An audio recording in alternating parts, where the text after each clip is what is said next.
కర్నూలు జిల్లా ఆదోని మండలం పెద్ద పండేకల్ సర్పంచ్ పై అత్యాచార యత్నం జరిగింది. పెద్ద పండేకల్ గ్రామానికి చెందిన ఉపర జయమ్మపై అదే గ్రామానికి చెందిన తల్లారి నరసింహులు అత్యాచార యత్నం చేశాడు. ఆరేకల్ క్రాస్ వద్ద ఆటో కోసం ఎదురు చూస్తూ ఉన్న సర్పంచ్ జయమ్మకు తలారి నరసింహులు లిఫ్ట్ ఇస్తానని బైక్ పై ఎక్కించుకున్నాడు. ఇదే అదును అనుకుని దారి తప్పించి ఆమెను కొండల్లోకి తీసుకువెళ్తుండగా జయమ్మకు అనుమానం వచ్చింది. బైక్ పై నుంచి క్రిందకు దూకేసి పరుగు పెట్టి తనను తాను రక్షించుకుంది. ఈ క్రమంలో ఇద్దరి మధ్య తోపులాట జరిగి జయమ్మ గాయాలపాలైంది. అతడి నుండి తప్పించుకుని 2 కిలోమీటర్లు కాలినడకన గ్రామానికి చేరుకుని జరిగిన విషయం ఇంట్లో వాళ్లకు చెప్పింది. తలారి కోసం వెతికినా దొరకకపోవడంతో బాధితురాలు తాలూకా పోలీసులకు ఫిర్యాదు చేసి జరిగిన విషయం వివరించింది. ఇక పోలీసులు కేసు నమోదు చేసుకుని దర్యాప్తు చేస్తున్నారు. ఆదోని ఎమ్మెల్యే పార్థసారథి పరామర్శించి అండగా ఉంటామని తెలిపారు. నేను సిరుగుంపుకి వెళ్ళింటిని సావాడు దీన్ని కోసుకోవడానికి.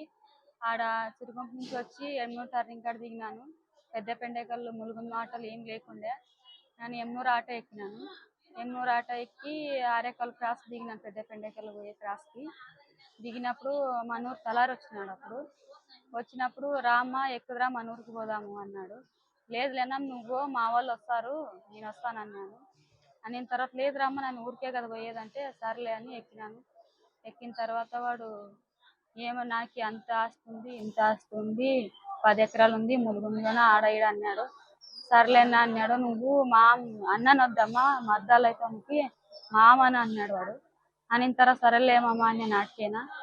వాడు ఎవరికో 2 మాటలు ఫోన్ చేసి నన్ను ఈడ వస్తున్నాము అని చెప్పినాడు. అది ఎవరు క్యారెట్కే తెలియదు, నెంబర్ కూడా తెలియాలి కూడా. నాకైతే ఏమో ఇంట్లో వాళ్ళు చేసింటారులే అనుకుంటే అడిగానా. ఇంకా వాడు అట్లే మాట్లాడుకుంటా సేనకల్లా కొండ ఉంది మా ఊరు దగ్గర, కొండకల్లా తిప్పినాడు బండి. అది మురాలగుట్ట కొండ అంటారు దాన్ని. మురాలగుట్ట అక్కడ తిప్పినాడు బండి. ఎందుకని ఇక్కడ తిప్పుతున్నా బండి అంటే లేదులే ఉక్కే కూర్చో అన్నాడు. అప్పుడు అన్నప్పుడు ఏకవచనం మాట్లాడినాడు కదా వాడు. నాకేమి వీడు ఎక్కడో దొరికిపోతున్నాడు, చంపుతాడో మళ్ళీ ఏమి ఇంకోటి కింద వేస్తాడో నన్ను వీడు అని నేను ఆడే దిగిన. ఇంకా దిగిలేదు, పడేసినాను.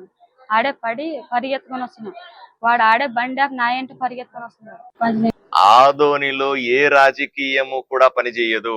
ఆడబిడ్డలకు రక్షణ ఇచ్చే సందర్భంలో ఈ రాజకీయం లేదు, ఆ రాజకీయం లేదు, ఆ నాయకుడు ఈ నాయకుడు లేదు, ఈ పార్టీ లేదు, ఆ పార్టీ లేదు, వాడు ఎంత పెద్దోడైనా ఎండుగాక నేను తగులుతాను వాడితో. ఆ సమస్య లేదు, వాడిని వదిలిపెట్టే సమస్య లేదు. ఆడబిడ్డల జోలికి వస్తే తస్మాత్ జాగ్రత్త చెప్తా ఉన్నాను. ఎవరిని వదిలిపెట్టను కాక వదిలిపెట్టను. ఎఫ్ఐఆర్లో లొసుగులు పెడతానంటారా ఇంకోటి, అవన్నీ కూడా నేను వ్యక్తిగతంగా చూస్తాను. అవన్నీ కూడా నేను వ్యక్తిగతంగా పరిశీలిస్తాను. చిన్న తప్పు జరగకుండా వాడికి చట్టపరంగా శిక్ష పడేలాగా చేసేది నా బాధ్యత. మీరు ధైర్యంగా ఉండాల్సిందిగా మీకు చెప్తా ఉన్నాను, ప్రజలకు కూడా చెప్తా ఉన్నాను. ఎంత పెద్ద రాజకీయం వచ్చినా సరే ఆడబిడ్డలకు రక్షణగా నిలబడతాను. తప్పించుకునే అవకాశమే లేదు దీంట్లో. రాజకీయాలు